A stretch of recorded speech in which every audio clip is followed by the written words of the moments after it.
Hi, my name is Simon, and welcome to K-pop Appreciation. This is the first video of the series I'm intending to do on K-pop videos I particularly enjoy, and what I like about them, what I appreciate about them. Excuse me, words are hard.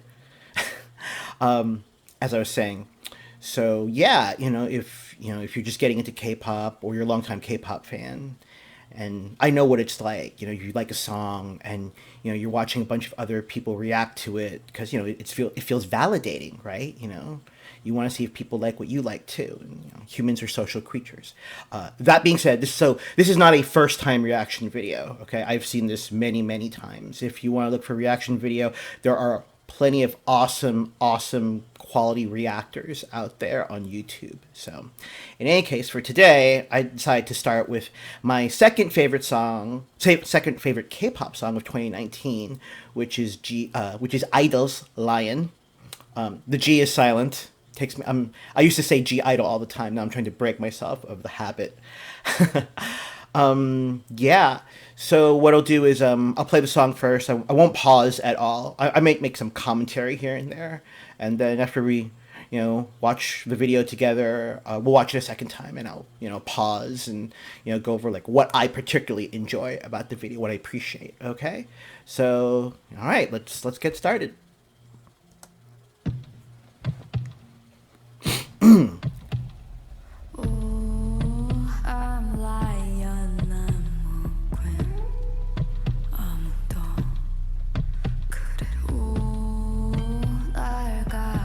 I like how the song sets the mood already. We'll talk about that later.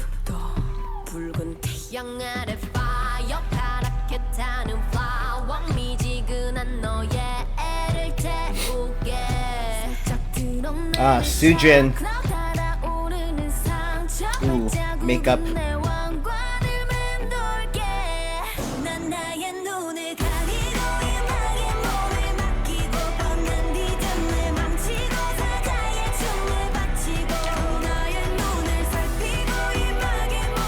We'll talk about Wookie's vocal tone later.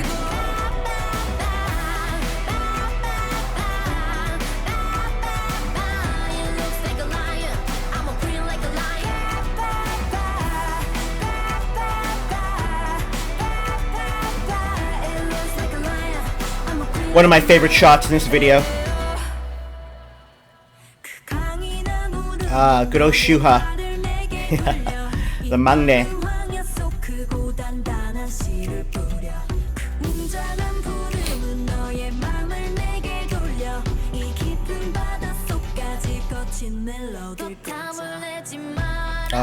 Soojin. Back to being fierce. Alright. Like this build up. And then Minnie with this note. Right there. Back to Mion. And then we'll go to Wookie.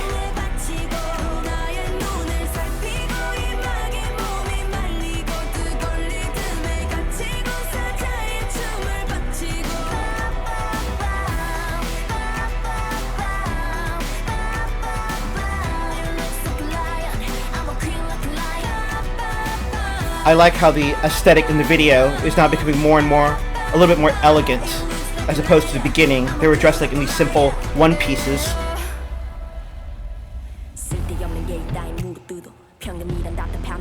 Okay, Soyeon's rap.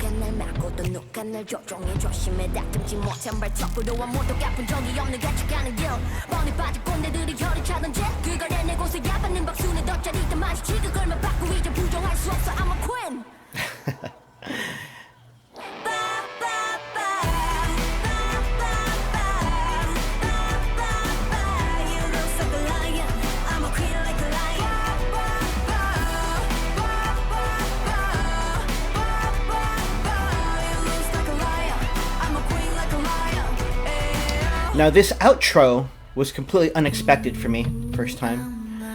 But the more I listen to it, I appreciate it. With Soojin's, slightly husky tone.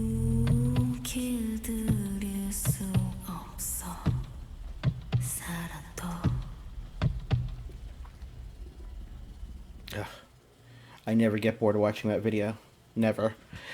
So, for those of you who do know this, please bear with me. For those of you who are brand new, to K-pop in general, or and you happen to find the song and you want to know more about it.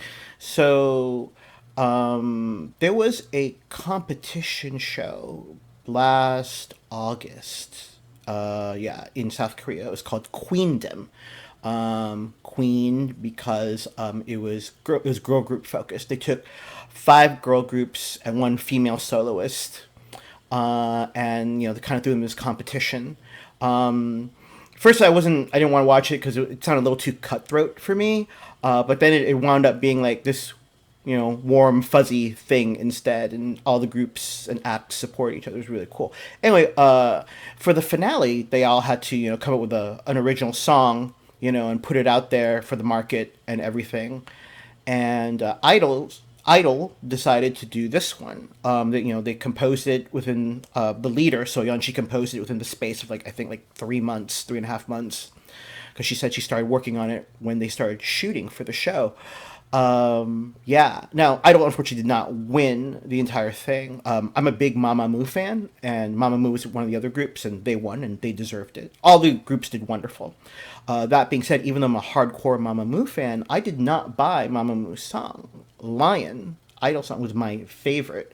I actually think I even bought it before the airing of the final episode, because what they did was they released the song, and then there was 7 days or something like that, and then so the public could buy the songs they liked and whatever, and then the finale was live taped and everything. So anyway, so we'll watch the song again, the video again, and I'll pause where what particularly struck out for me, what I liked in particular. So let's see here. Okay, I'm gonna hold on for a second. So I remember when I first watched the video, the English subtitles were not up yet. Okay, and I'm not fluent in Korean. I know some super basic Korean, but nothing, I'm not fluent at all. Immediately, looking at that opening shot, I was like, okay, you know what? This is definitely some sort of female empowerment song, and you know what? I'm all for that, definitely. You can tell because the way how Minnie, as soon as I saw it, I'm like, okay, the way how Minnie is presented on that pedestal, but there are arrows around her, she's in care, that she's surrounded. The arrows are obviously a signifier or symbolic of whether it's criticism or whatnot, or just hate. She's in care, and so as soon as I saw that, I'm like, okay, you know what, I'm down for this, definitely.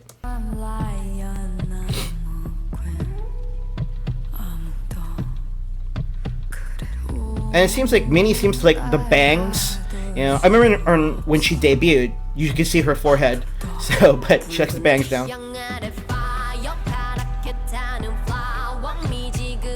Okay, that part right there. Hold on, I'll go back in a second. I like how there's an alliterative property there when she says fire and then flower. I don't know, it's the little things. You may not think it's a big deal. I just thought it was cool. So.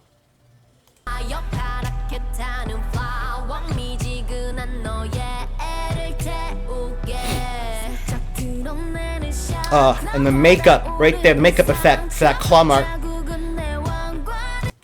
I believe Sujin's tattoo, and I think it's a real tattoo because I think I've seen it on her. Neverlands that are out there, correct me if I'm wrong in the comment section. Because I'm pretty sure I've seen it before. I believe it says self-love is the best love. So you know what? It's a great message.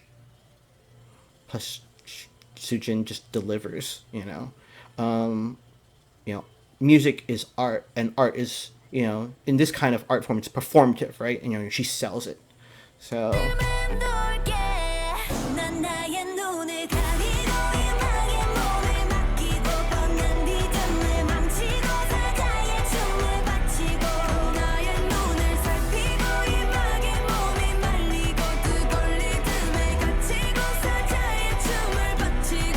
Okay, I was biting my tongue there because I wanted to say a bunch of stuff. So, hold on, let me go back. Yeah, go back to Sujin for a second. So, yeah, that chorus. So, with in their debut song La Ta Ta, Mion is the one who opens with the chorus, and I remember when I first saw that, I was like, wow. Um, you know, personally for me, or with K-pop, I privilege vocals, really talented vocalists. And because K-pop is also meant to be consumed visually, because of the wonderfully intricate choreography, I've learned to appreciate in that aspect as well. And because it is a visual art form as well as an oral one, let's be honest. K-pop companies, agencies, they know this, right? So they're going to try to have these really beautiful, really handsome idols, on stage to attract your attention. And, for myself, I could usually see past that, like, oh, okay, they're just a pretty face. Then that's the only reason they're there, whatever, and it happens sometimes. That being said, with this chorus, with me, I would argue Mion is definitely, hold on, let me get to it. Okay. Mion is arguably one of the more beautiful idols of her generation. But she's just not a pretty face. She can deliver. She could sing. She can dance. And I just love the impact. I love the impact right there of her in the chorus. Okay, I got pause on Wookie. I love Wookie's tone. It's very. She has one of the more unique sounding voices in K-pop. There's a song Idol has. It's called Senorita, and every time Wookie sings in Senorita, I get chills. Because just her vocal tone layers into the song in this indescribable way that I personally really enjoy. And again, here, the second part of the chorus is hers. She just brings it home.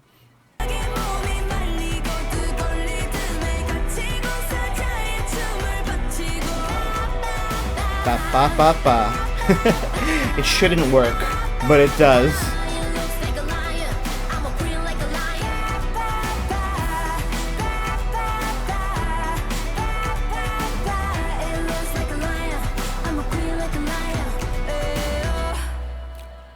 All right, we gotta go over that shot again. I love that shot of just. Oop, there we go. I'll go back a little bit more. No, I mean that. Hold on. Okay, right there. I mean, I'm not a cinematographer or videographer or producer or anything like that. I'm just a regular guy that consumes pop culture, like any other normal person, and I can appreciate the artistry behind this shot. I mean, she's got her dark hair, and then how the light just like scales down her face. Really cool. Ah, Shuha. Okay, we gotta talk about the maknae, Shuha here. So, for those of you who are new, longtime Neverlands know this. So, poor Shuha has had some criticism in the past so she's Taiwanese. Okay, so if you don't know Idol, three of them are Korean. The other three are one is from mainland China. Wookie's from Beijing. Shuha here is from Taiwan, and Minnie, like myself, is from Thailand. Although I'm Thai. I'm American, Thai American. Anyway, back to Shuha.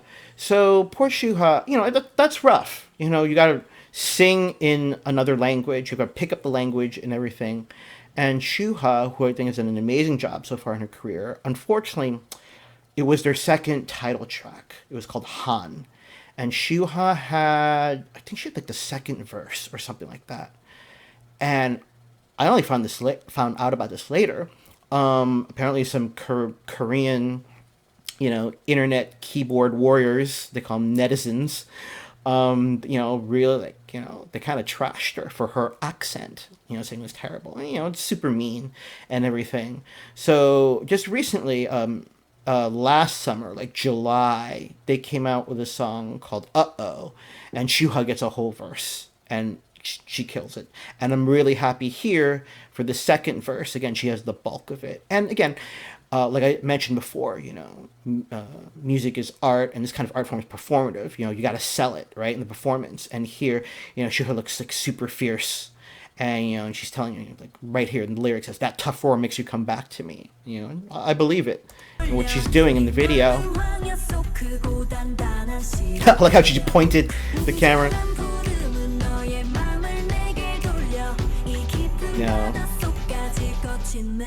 Sujin. Sorry. I wish I had something like super intellectual to say about this shot, how, it creates this wonderful aesthetic, but I've got nothing. I'm just gonna be a peasant and say it's just awesome. That's it. And hopefully you agree with me. It's a great shot right there.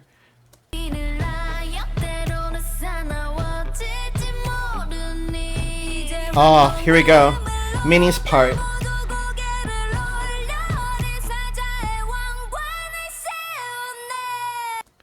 So, that note, when she hits that note, and here's the thing, it's interesting. I was watching some other reaction videos, and I respect their opinions.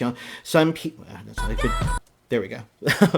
I did her dirty there by pausing it in the other frame. It wasn't a good, flattering shot of her. Some people say that last note is a little too shrill, which isn't really her fault, they say. Some people say, like, in post-production, they should have layered it more or whatever. I kind of like the thinness of it. It's not a screech is the wrong word, I kind of view it as like a siren call to action. She says, everyone look up, a young queen takes her crown, or something like that, A young lion takes his crown. It's very ascendant sounding. Back to me on. I love this chorus. This chorus just sells the song for me. And Wookie. So, I mentioned this earlier. As you notice, like, the costuming has become a little bit more and more elegant now. In the beginning, like, they're like in these like, I don't want to use the word shabby, like in these very plain one pieces, But now, like, they're getting more and more dressed up. So, like right here, I love that outfit. Yeah, that one right there. That one in the season finale of Queendom, during the live performance of this, that's what they were dressed in. They looked amazing.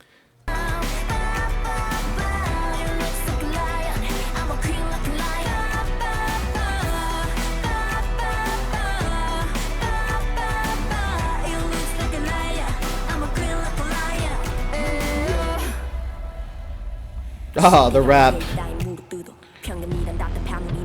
Okay, so pay close attention to the lyrics. If you're not a fluent Korean speaker, obviously read the subtitles.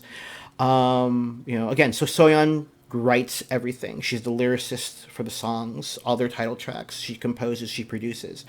And this is pretty much like a love letter to her haters, essentially, because she's gotten a lot of criticism in the past for stupid stuff. Usually, there's some criticism like, oh, you don't look like what an idol should look like, whatever that means. There's a lot of gatekeeping in terms of like, oh, an idol should look like this, and it's actually, I kind of like that. Where I paused it there. Anyway, but I do remember during Queendom. Actually, hold on. Let's finish the rap and I'll say what I have to say.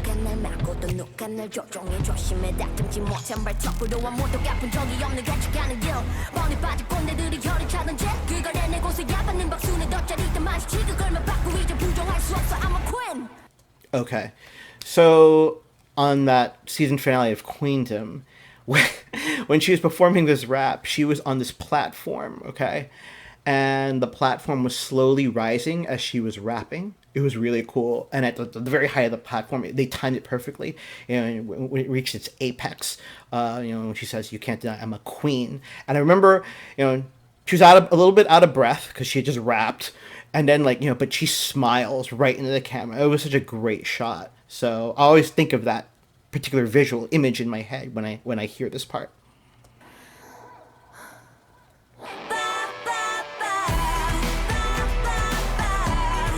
All right, final chorus.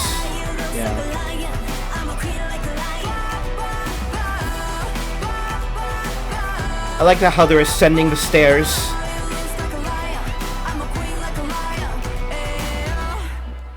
Now this outro that's about, excuse me, this outro that's about to happen really threw me off the first time I heard it. I was like, what? And then like the song was over, and I felt, I was like, it's over. You know, that's the one bad thing about K-pop, unfortunately, in my opinion, in comparison to Western music. Sometimes they're a little shorter in, you know, what I'm used to. I grew up in the 80s, and a good, you know, your typical 80s American pop song would last usually like 4 minutes, a full 4 minutes. But anyway, so with Sujin's part here, after listening to it multiple times, I really started to appreciate it. Not that I didn't like it before, it just left me in shock. You know, with, you know, it was an interesting choice, artistic choice on Soyeon's part to have it end with Sujin, with her voice, with her delivery. You know, but she can sell, especially the whole point of the song is like, you know, I am woman, hear me roar. And how she says it in that last lyric, nothing can tame me, not even love. And I was like, yeah, I don't think any other idol member could deliver that line the way how Sujin did it. So yeah, so I really appreciate that part. Anyway, so what did you all think? You know, did you appreciate like the same things I did? Were there other things that you liked that I didn't talk about? You know, feel free to comment below. I'll be doing more videos of these really because you know, I really enjoy K-pop. I never thought I would, but I really do. So yeah. In any event, it's still crazy out there with the pandemic. So please stay safe, stay healthy, and I'll see you all soon. All right, take care. Bye bye.